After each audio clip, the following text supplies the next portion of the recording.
ngaho nereta naguterese wanerese mabizo mabizo makamiti mitiyo tutemeje maga password maga password akona ga password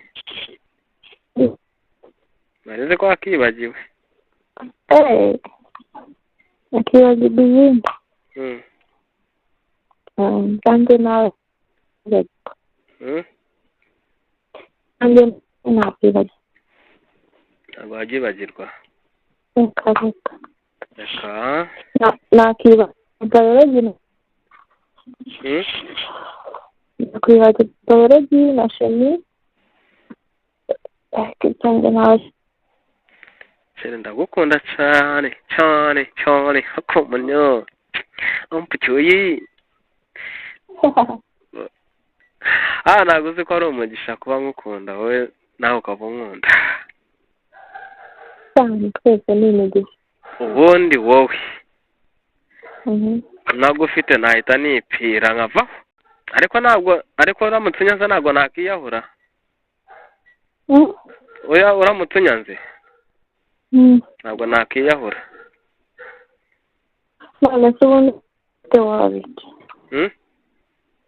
utamfite se waba uzi ko ndiho nagufite nagufite ubuzima bwanjye bwahagarara se wamenya gute ko wari umfite namenya gute utamfite namenya gute ko nagufite nakuriye utarenze inkinde byari bigutwaye oya ntacyo byari bintwaye kuko ntabwo nari nakakumenya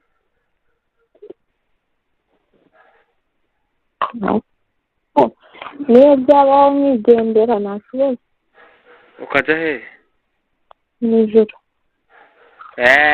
sanseri ijoro bararikorera uvuye mu isi umbabaje n'ubundi ntabwo wajya mu ijoro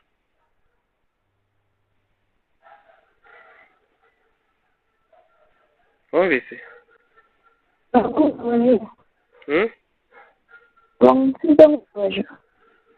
uvuye mu isi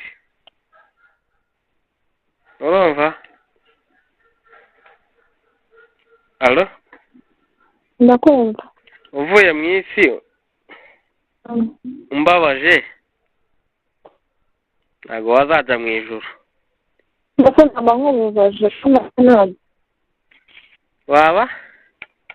ntabwo naba waba ukoze iki wangiye ntabwo wagenda ngo nsige we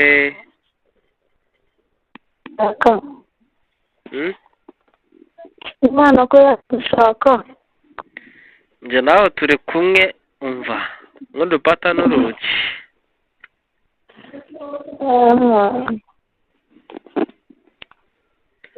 ni ukuri turi kumwe gutya hashereka nkubwira uzi ko abantu benshi bakundana urumva badakundana nk'uko njye nawe dukundana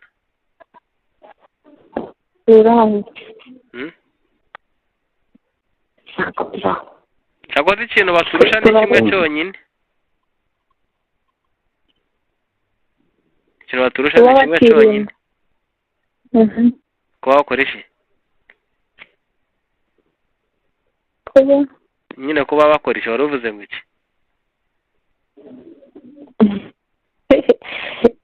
yego turapfa kuri ntabwo bivuze ko hari n'abandi twashoje kugira ngo n'abantu bakundana nyine gutya umwaka ukarangira badahuye ikintu gake kandi bakaba bagikundana n'ikibazo ntabwo umwaka ukarangira bikarangira umwaka ukarangira bagikundana nta n'ikibazo nkacyo byabyo hari umuntu nzi ndazanga se kuko n'umuntu hanze ubu ngubu ngakomeza ntabyiki wenda kandi umugore kuganira umugore ntazahaza ntakibazo kunda n'imizero hari byinshi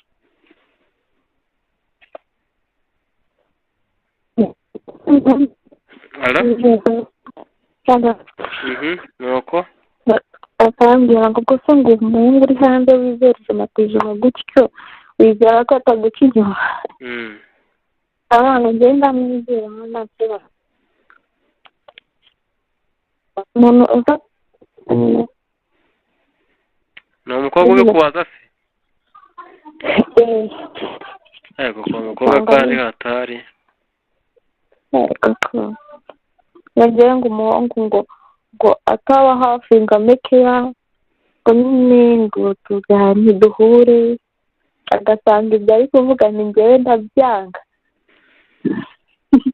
nawe uramutse ubonye waba ubishaka se nkozi se reka mubwire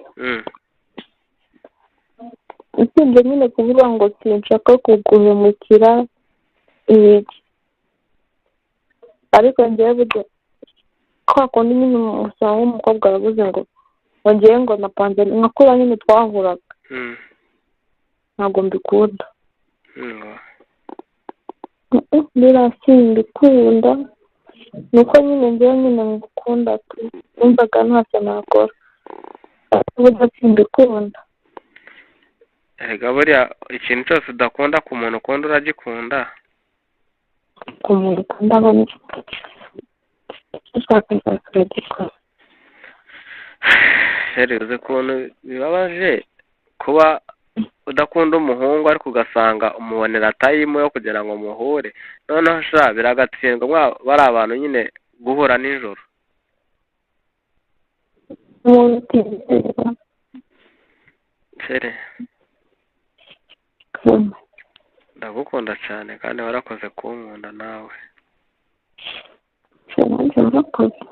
urumva nk'uwo mukobwa ibyo yakubajije n'uburyo yakubwiraga niyo mpamvu nanjye ngukunda kandi nkakwizera kuko ndabizi ko nawe utamemukira ndabizi ko unyizera kandi nawe uranze kujya gukundana nawe urazi nyine ibyo nakubwiye ndakwizera rwose icyo n'umuntu washaka kubimbwira twari agakubwira ufite n'imisatsi akambwira ngo wagize ibinini ariko kwigiye n'amafoto nta cyabaye kikaba niboneye n'amaso bigenda nta kintu umuntu yakumbwiraho ngo wapi njyewe kamubwire nibyo ndabizi nyine hari ukuntu abahungu nyine mukadufatamo kumva yuko twebwe nyine tugira amafuti menshi kandi ndanabyumva ariko iyo bigeze ko iri hagati yanjye na